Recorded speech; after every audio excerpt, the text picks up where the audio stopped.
स्वागत है आप सभी का द फ्यूचर इज सोलर में। आज हम बात करेंगे सोलर वाटर हीटर्स, कई लोग इसको सोलर गीज़र भी कहते हैं, और वर्सेस हमारे जो इलेक्ट्रिक गीज़र है उसकी बात करेंगे।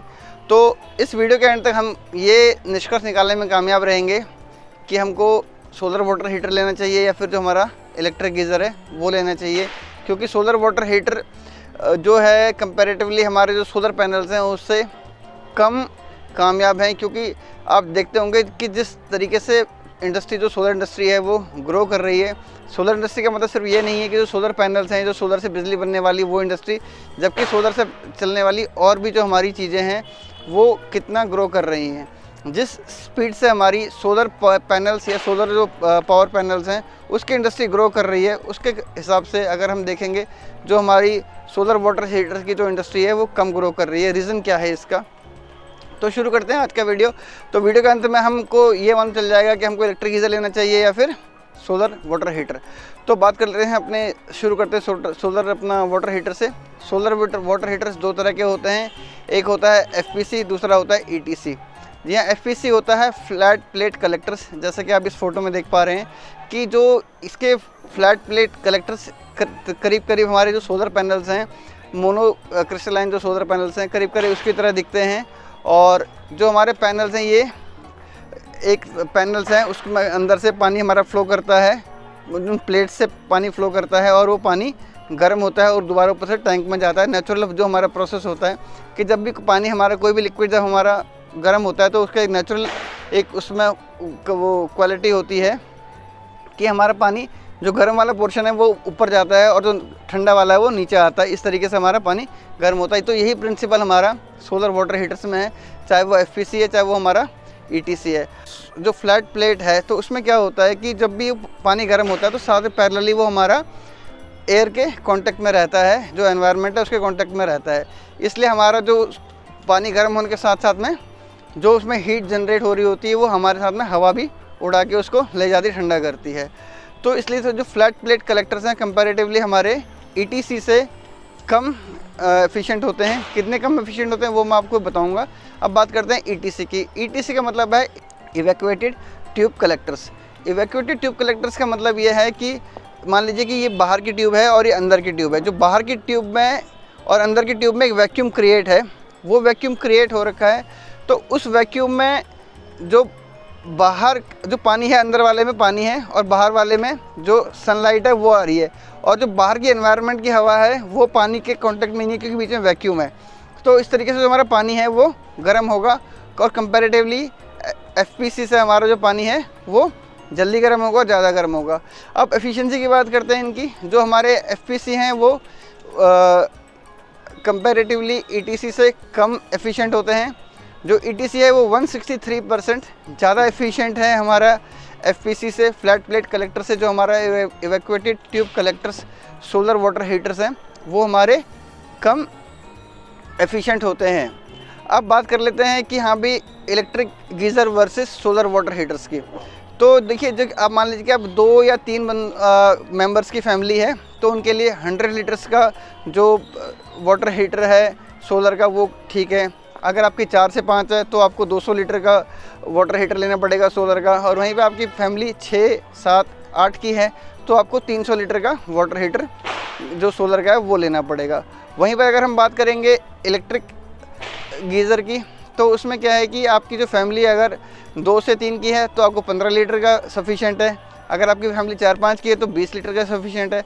अगर आपकी फैमिली 6, 7, 8 की है तो 25 लीटर का सफिशिएंट है। देखिए, आप 100 लीटर और यहाँ पर 15 लीटर, यहाँ पर आपका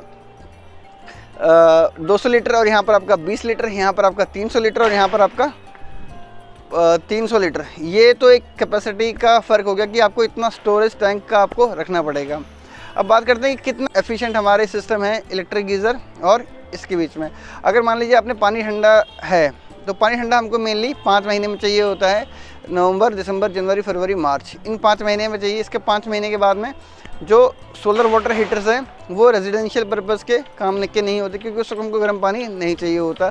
तो मेनली जो सोलर वाटर हीटर से कामयाब कहाँ पर हैं? हॉस्पिटल्स में, होटल्स में, और अपना जो फूड चेन्स है वहाँ पर, हॉस्टल्स में, या फिर जहाँ पर हमको ऐसे किचन है जहाँ पर हम जो हमको कंटिन्यूस गर्म पानी हमको चाहिए होता है, वहाँ के लिए ये कामयाब होते हैं। घरों के लिए ये कामयाब इसलिए नहीं है क्योंकि आपने वो लगा लिया है लेकिन आपके बाकी के 7 महीने वो वेस्ट है और वो आपका कुछ काम नहीं कर रहे हैं। और बात करते हैं अपना इलेक्ट्रिक गीज़र की। इलेक्ट्रिक गीज़र जैसे ही आप पानी अपना स्विच ऑन करेंगे तो पानी आपको मिल जाएगा। वहीं पर क्या है कि सोलर वाटर हीटर में आज आपने पानी गर्म किया, सुबह से लेकर शाम तक पानी गर्म हुआ, वो फिर स्टोर रहता है पूरे दिन, पूरी रात भर, या फिर जब भी आपने इस्तेमाल किया। मान लीजिए कि आज आपने 100 लीटर इस्तेमाल कर लिया और शाम तक वो पानी गर्म पानी ख़त्म हो गया, तो पूरी रात आपको ठंडे पानी के लिए इस्तेमाल के लिए मतलब गर्म होने का वेट करना पड़ेगा अगले दिन के लिए। या फिर कई सोलर वाटर हीटर्स हमारे ऐसे भी आते हैं जिसमें इलेक्ट्रिक का ऑप्शन होता है कि आप पानी को इलेक्ट्रिसिटी से गर्म कर लेंगे। अब मान लीजिए कि चलिए आपकी 200 लीटर 300 लीटर 100 लीटर पानी आप गर्म कर रहे हैं, तो वो हमारा क्या किस काम का रहेगा। वहीं पर अगर हम इलेक्ट्रिक हीटर से अगर 25 लीटर गर्म कर रहे हैं तो हमारा वो 25 से 30 मिनट में पानी गर्म हो जाएगा। अगर हम एक्सट्रीम कोल्ड की बात कर रहे हैं, जब हम दिसंबर में और जनवरी के बात कर रहे हैं, जब हमारा टेम्परेचर जो सबसे कम रहता है, एम्बिएंट टेम्परेचर हमारा कम रहता है, तो और इसके ऊपर बात करते हैं कि हाँ भी जो मान लीजिए कि एक एग्जांपल के लिए अगर 100 लीटर पानी इस्तेमाल गर्म करने के लिए अगर उसका एम्बिएंट टेम्परेचर 10 डिग्री सेल्सियस है और हमको उसको अपने बॉडी के टेम्परेचर से नहाने के लिए हमको 40 डिग्री तक टेम्परेचर पहुंचाने के लिए उसको 100 लीटर को हमको 4 यूनिट चाहिए। तो जो ये है सोलर वाटर हीटर है, ये आपका दिन का 4 यूनिट सेव कर रहा है और वहीं पर जो आपका ये है 4 यूनिट वो कंज्यूम कर रहा है। तो उसमें क्या होगा कि इस वक्त तो आपने बचा लिया, लेकिन आपने उसकी कॉस्ट कितनी लगाई है उसको सोलर वाटर हीटर के ऊपर। सोलर वाटर हीटर के ऊपर आपने कॉस्ट लगाई है, जो 100 लीटर का है वो आपको मिलेगा 18 से 19 हज़ार का, जो 200 लीटर का मिलेगा वो मिलेगा आपको 26 से 27 हज़ार का, और जो आपको 300 लीटर का मिलेगा वो आपको मिलेगा करीब 36 से 38 हज़ार रुपये के बीच में। वहीं पर जो इनकी जो कॉस्ट है 25 लीटर की, आपको ये पड़ जाएगी 19 से 20 हज़ार के बीच। जी हाँ, 19 से 20 हज़ार के आसपास आपको इसकी कॉस्ट पड़ जाएगी, जो हमारे सोलर वाटर इलेक्ट्रिक गीज़र्स हैं इनकी। तो अब क्या है कि हमने इसको इस्तेमाल करना, जब हमको इस्तेमाल करने की ज़रूरत पड़ी तो हमने इस्तेमाल किया, और जब हमको इस्तेमाल करने की ज़रूरत नहीं पड़ी हमने उसको बंद कर दिया। लेकिन सोलर वाटर हीटर्स के केस में क्या होगा कि थ्रू आउट द ईयर पानी आपको गर्म करते रहेंगे। अगर आपको गर्म पानी नहीं करना, जो आपकी जो ये ट्यूब्स हैं या फिर जो हमारे एफपीसी हैं, जो प्लेट कलेक्टर्स हैं, उनको आपको सन की लाइट से बचा के कवर करना पड़ेगा, तो आपको फ़ायदा कुछ नहीं हुआ। वहीं पर अगर आप इस जो इन्वेस्टमेंट है आपकी, इसकी जगह सोलर पैनल्स लगा लेंगे, ऑफ ग्रिड लगा लेंगे, तो वो आपको थ्रू आउट द ईयर पूरे साल वो आपको एनर्जी देंगे, जिससे आप जो आपने 4-4 यूनिट करके जो पूरे 5 महीने में बचाया है वो जनरेशन आपका वो बचाएंगे ही पैरेलली। उसके अलावा जो बचाया है बाकी जो 7 महीने हैं वो इलेक्ट्रिसिटी भी आप कंज्यूम करेंगे अपने लिए। तो जो आपका पेबैक पीरियड है सोलर वाटर हीटर्स के कंपेयर में इसका ये कम पड़ेगा, क्योंकि सोलर वाटर जो हीटर्स हैं उनकी जो एज होती है वो होती है 12 से 16 साल। सेम जो हमारे इलेक्ट्रिक गीज़र्स होते हैं उनकी भी जो कंपनी कहती है कि हाँ भी जो इनकी लाइफ है, लाइफ एक्सपेक्टेंसी 12 से 16 साल होती है।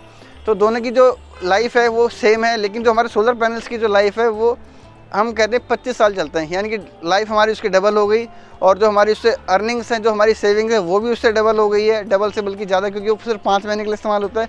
अगर उसकी जगह हम सोलर पैनल्स लगा लेंगे तो जो हमारा सेविंग्स है वो हमारा टोटल 7 महीने के लिए बढ़ जाएगा, यानी कि करीब करीब हमारा 2.5 गुना। जी हाँ, 5 महीने, और हम अगर हम सिर्फ सोलर गीज़र इस्तेमाल कर रहे हैं, सोलर वाटर इस्तेमाल कर रहे हैं, वाटर हीटर इस्तेमाल कर रहे हैं, तो वो हमारा 5 महीने की बजाय पूरे 12 महीने इस्तेमाल करने को हमको मिल जाएगा। अगर पैनल हम इस्तेमाल करेंगे उसकी जगह, अगर सिर्फ सोलर वाटर हीटर करेंगे तो सिर्फ 5 महीने हमको इस्तेमाल करने की ज़रूरत पड़ेगी, मतलब कर सकेंगे उसको इस्तेमाल।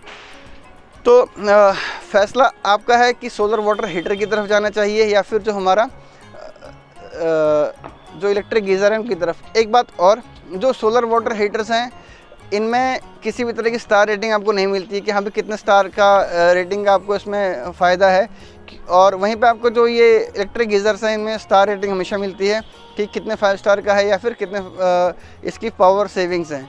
तो जितने आप इन पावर सेविंग्स आप देख सकते हैं कि कितनी आपकी पावर सेविंग होगी, और जितना पावर सेविंग उसमें है, यानी कि आप कहते हैं हाँ पूरे साल भर इस्तेमाल करेंगे तो उसने 25 यूनिट इस्तेमाल किए, या फिर 50 या फिर 100 यूनिट इस्तेमाल किए, तो वो 100 यूनिट आपने यहाँ पे बचाए हैं। लेकिन वो बाकी के 7 महीने वो आपको, वो जो सोलर वाटर हीटर आपके लिए किसी काम का नहीं है। आज के इस वीडियो में इतना ही। मिलूँगा आपसे किसी और वीडियो में। आप तब तक ये जो मैंने 4 वीडियो आ रहे हैं ये भी सोलर से रिलेटेड हैं, ये आप देख सकते हैं। और मिलता हूँ आपसे अगले वीडियो में, तब तक के लिए नमस्कार।